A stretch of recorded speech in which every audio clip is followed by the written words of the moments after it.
Thank you for tuning in to Music Marvels with Achickwitbeatz and Breezy Gipson. I am music producer Achickwitbeatz, And entrepreneur Breezy Gipson here. and we're glad that you tuned in. We've got another dope show lined up for you, filled with music industry news and, of course, beats by yours truly. Yeah, well, the beats, man. I mean, it's all in the beats, man. All right, so without any further ado, let's go ahead and bring the show to you. Okay.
You're listening to Achickwitbeatz Breezy Gipson. Music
this is Breezy Gipson from the Breeze team. How would you like to see an online platform that brings you people who've already indicated that they're interested in your particular type of business? Whether it's your music you're selling, hip-hop clothing, you got a restaurant or cafe, or if you're an entrepreneur or agent for a business. Visit me at breeze2cheese.com. That's using the number 2, breeze2cheese.com, or click my bio link on my Instagram profile to see a live demo of how this can help you get more customers and make more money. Hey, this is Achickwitbeatz. I am a multi-genre music producer and strategist to indie artists and labels. Visit my website, Achickwitbeatz.com, for resources for artists and instrumentals available in various genres for songs, vlogs, blogs, podcasts, themes, TV, film, commercials, and more. Once again, that's Achickwitbeatz.com, ACHICKWITBEATZ.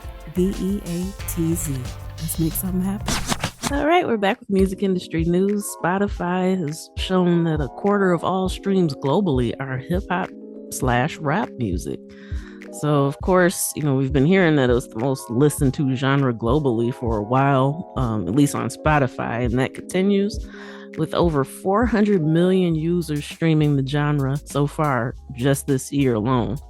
So almost half of Spotify's top 50's most streamed artists have been either hip-hop or rap artists for the last 3 years. So Spotify has 53 million playlists that include hip-hop or rap in the title, and over 2 billion playlists that contain at least one hip-hop song. How wild is that? That's really wild right there. I mean, that's really knocking the top off the socks and everything. I mean, come on, boy. I mean, that's saying something. I mean, they can't ignore that. Right. You know what I'm saying? Ooh, that's deep. Right. Especially good news to hear for hip hop's 50th year. Yep. For real. Sound Exchange is suing SiriusXM over an alleged $150 million in unpaid royalties owed to artists and rights holders. So Sound Exchange alleges that SiriusXM allocated an excessive amount of its revenue to its streaming service rather than its satellite radio service. So this means that it's undercounting the money that it owes back to rights holders, because currently satellite radio royalties are 15.5% of gross revenue, which excludes money that's earned from webcasting to prevent services that offer both satellite radio and streaming from having to double count their revenue when calculating royalties. So they're using that little loophole basically to get around it and not have to pay so much. And Sound Exchange is like, nah, it's time to cough it up. What do you think about that? Well, it's we've always said from day one, for artists to surround themselves with capable staff of folks who know what they're doing so they can protect themselves. And so in this case, the company, Sound Exchange, that's what, I mean, they're protecting themselves. So I'm sure that in a routine audit of operations or so forth, their people went through there and they caught that. Okay. And so therefore, now you've got this lawsuit, which is on the behalf of the artists and so forth, and as well as Sound Exchange. So, I mean, 150 million is 150 million, especially if it's in unpaid royalties that's owed to artists and the rights holder. I mean, that's huge. So, yeah. But now if they hadn't had a staff, and for an entity like Sound Exchange, they probably got a deep staff. Well, you never know. Maybe they don't. But the fact is that they had somebody or somebody's in position that happened to check into that, and boom, wow, 150 million. Wow, that's unpaid royalties owed to artists and rights holders. Wow, that's deep. Yeah, it really is. All right, Bandzoogle is now letting its pro members offer free and pay what you want tickets to fans. So with this new option, fans can choose how much to pay for a ticket. Members can choose whether or not they want to set a minimum price. And so, that freedom is up to you, but that's a huge step. I mean, you can run all types of, not sweepstakes, but contests or whatever, to kind of draw fan engagement. So this is a big deal. So yeah, if it's something you're interested in, you might want to check out Bandzoogle Pro.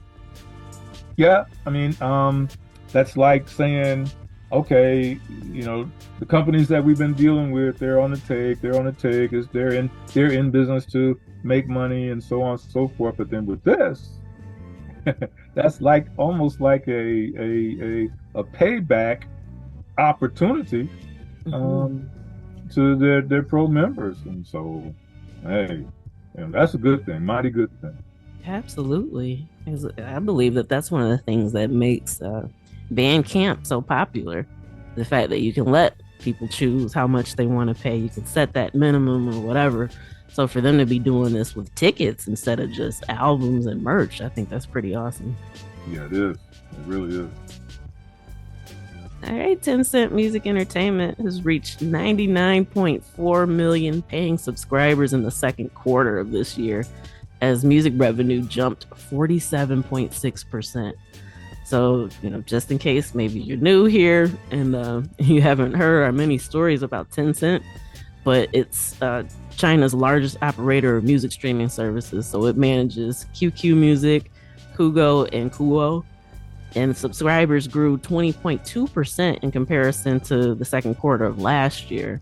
And so revenue from paying subscribers, which is 16.7% of all subscribers in the quarter, rose 37.2% to roughly $399 million. So, hey, they're pulling in the dough. It doesn't seem to be stopping anytime soon. And, that's always a good thing. Yeah, here we go with that subscribe word again. And, so for the folks that came up with that concept a few years back, I mean, a lot of dollars and cents have exchanged hands going to artists and other folks by means of having subscribers. So now it's up to the heavy. So 99.4 million paying subscribers in Q2. Wow, that's mind-boggling. Yeah. All right, YouTube Music joins the TikTok style feed trend with samples. And so they launched Samples, which is it's new personalized short form video feed, which is similar to TikTok.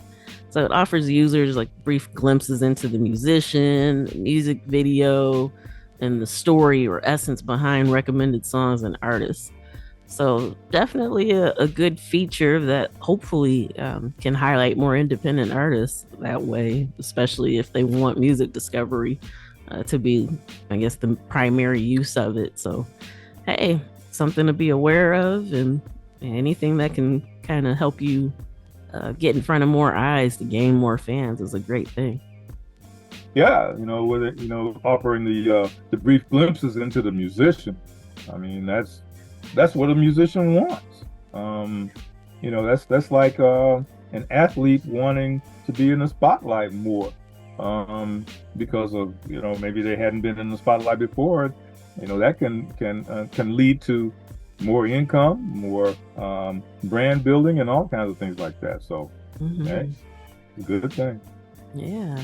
So if you're an up and coming artist, whether you started yesterday, that's still something, that really can be a big help to you. So don't overlook it. Yeah.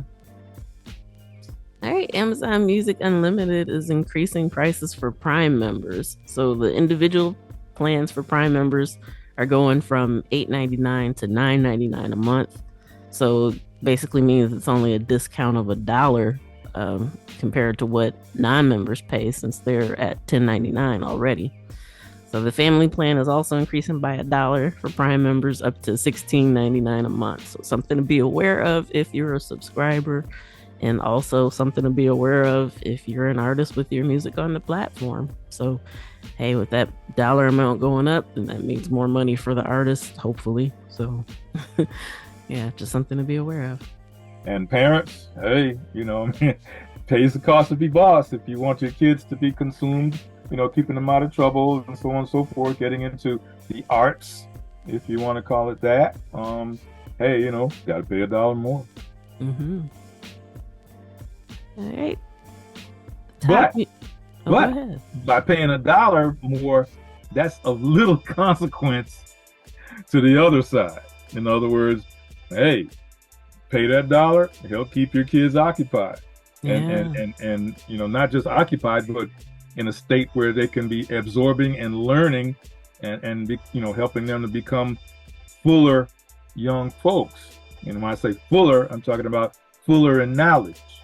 So $1, hey, that's a little consequence to pay for that. Absolutely. All right. Top musicians scored $200 million in pandemic taxpayer cash, according to a new report. So the Shuttered Venue Operators Grant, which we actually talked about quite a bit at the time that we relaunched the show during 2020. But yeah, the grant is administered by the Small Business Administration, and it was intended to be a lifeline for the live entertainment business. So qualified applicants were eligible for up to $10 million with no obligation to repay it. And insider investigation found that the ineffective oversight and loopholes allowed some of the biggest names in the music industry to get big dollars. So, if you're interested in knowing everybody who's listed on there, you might want to check out that article from entrepreneur.com. But yeah, there were definitely people who needed the money more than they did. And I'll just say Post Malone, Chris Brown, to name a few. The list goes on and on. But man, that's a lot of money to snatch up when you already got money.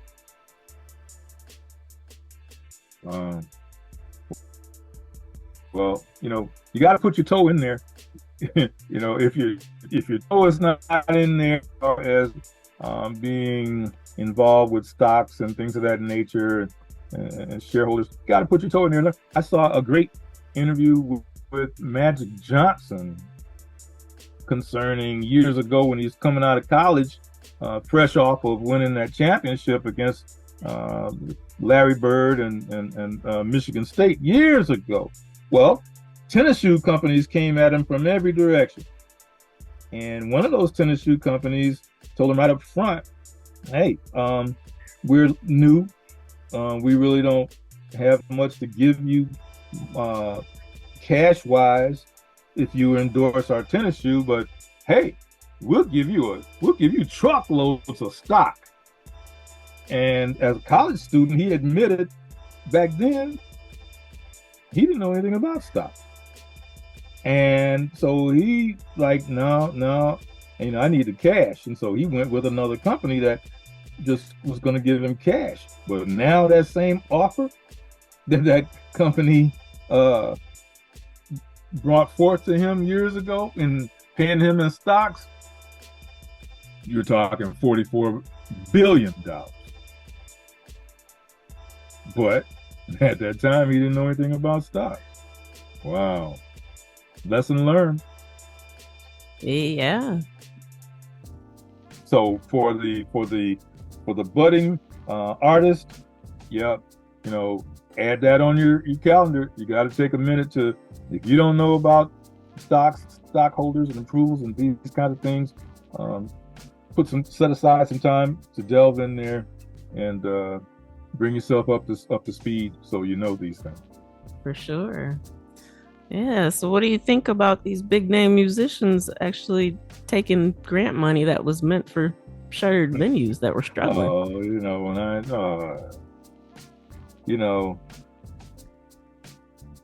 In just about every realm where the opportunity exists, whether it's musicians or not, it seems like the wrong people, or the people who really don't need that kind of funding, they get their hands in it, okay, and use it all. They usurp all of it.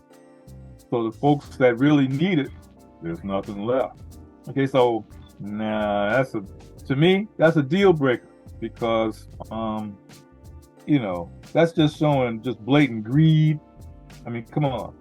If you're at the top of your game in the arts and whether it be movies, music, whatever, I I mean, it's just showing there's some folks out there, they just don't give a darn. They just want all they can want. But sometimes that phrase, money is the root of evil. The love of money, actually. Yeah. The love of money. Okay, and see, no, I'm glad you used that. You corrected me, but no, that's a downer. Right. No, you're right. Most people do use that as the phrase, but the actual verse specifies. So yeah, it doesn't say that money's evil. It's the greed that Breezy's talking about. Yeah.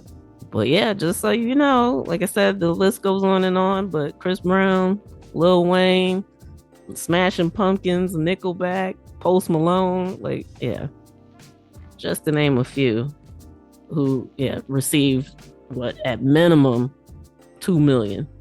But I mean, Chris Brown got 10 million, Lil Wayne got 8.9, Smashing Pumpkins 8.6. I mean, dollars that could have helped some venues stay open. Yep. So, not a good thing. Not a good thing at all. Yeah. All right. The private equity firm Symphony Technology Group has acquired Pro Tools maker Avid. So the deal went down for about $1.4 billion. And of course, it's subject to Avid stockholder and regulatory approvals and whatnot. But, if the deal actually goes through as planned, the shareholders of Avid will receive $27.05 in cash for each unit of the common stock. And so that's a 32.1% premium over the company's share price before they announced the deal. So it's supposed to close during the last quarter of this year. And we'll see what that means. I am definitely a Pro Tools user, so I'm a little curious, how this might affect the usage and subscriptions to Pro Tools, but we have to kind of wait and see what happens. Yeah, well, all eyes on you. Not you personally. I'm just saying, I'm just coming up, all eyes on them. Yeah. Wow.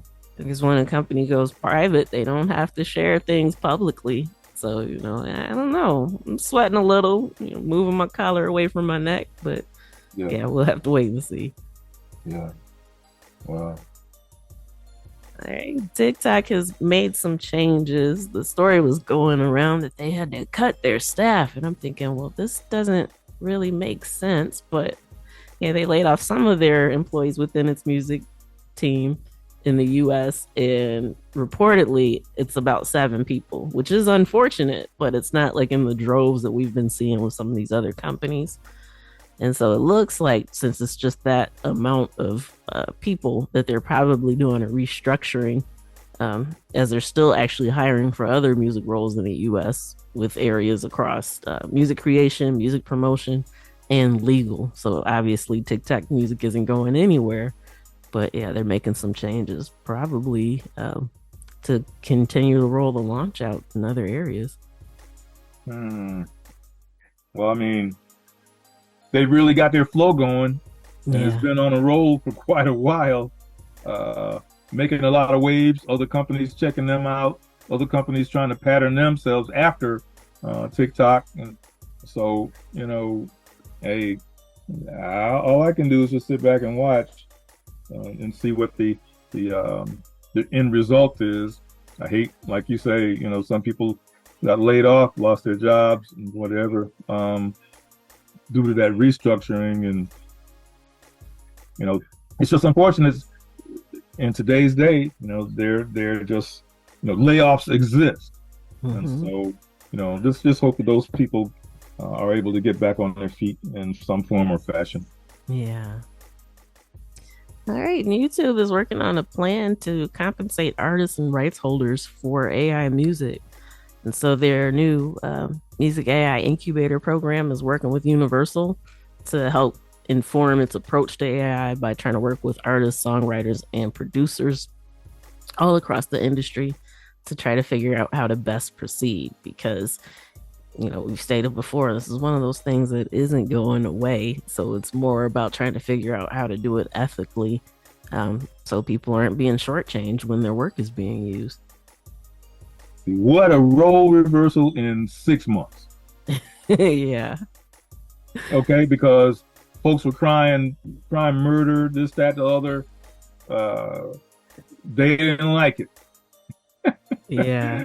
And all of a sudden, well, not all of a sudden, but slowly, we got a role reversal going on here.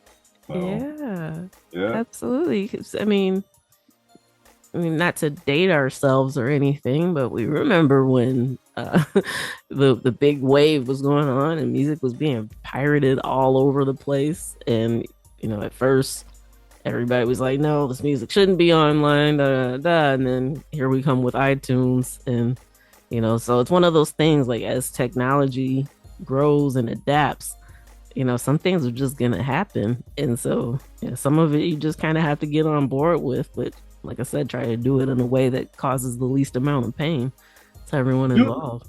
YouTube leading the way, saying, "Well, if we can't beat them, guess we gotta join them." Whoa! Well, I mean, YouTube, which is owned by Alphabet, they have their own AI services, so it's in their best interest to come up with something that the labels won't fight against, because then their service could be the go-to one.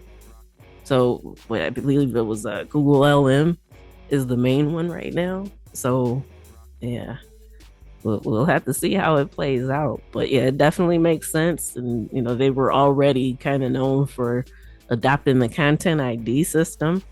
And so if they're using technology like that, then yeah, there's a way that they could make this work for everybody. And we won't have to be so afraid of AI and music in the future.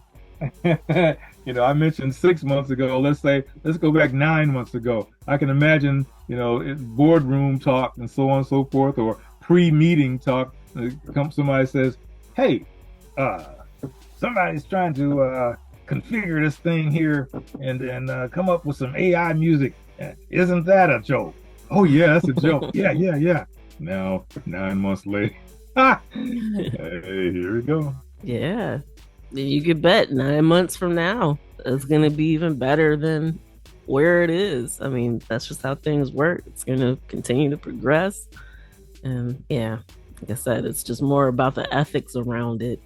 And as we shared before, there's more ways to use AI in music instead of just generating stuff. So, a lot of times the attention just gets focused on, maybe you can write text and then it'll put out a song that you can listen to, like play jazz for music or dinner music or whatever the case may be. But yeah, there's a lot of different ways that it can be used outside of music creation.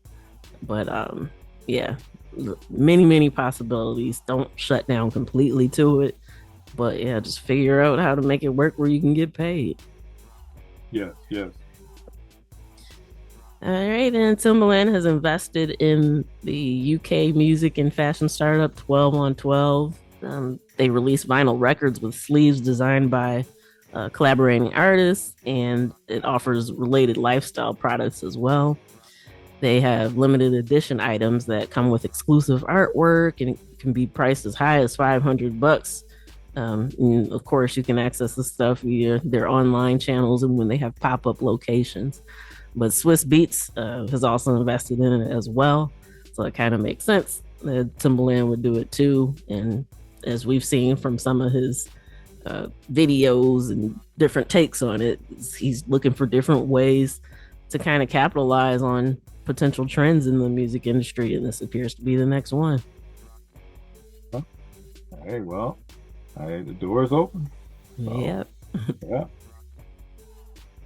All right, that does it for this week's edition of Music Marvels with Achickwitbeatz and Breezy Gipson. Once again, we thank you for tuning in and hanging out with us. We thank our home stations, Grander Radio out of Grand Rapids, Michigan, and Sparks Radio out of Atlanta, Georgia.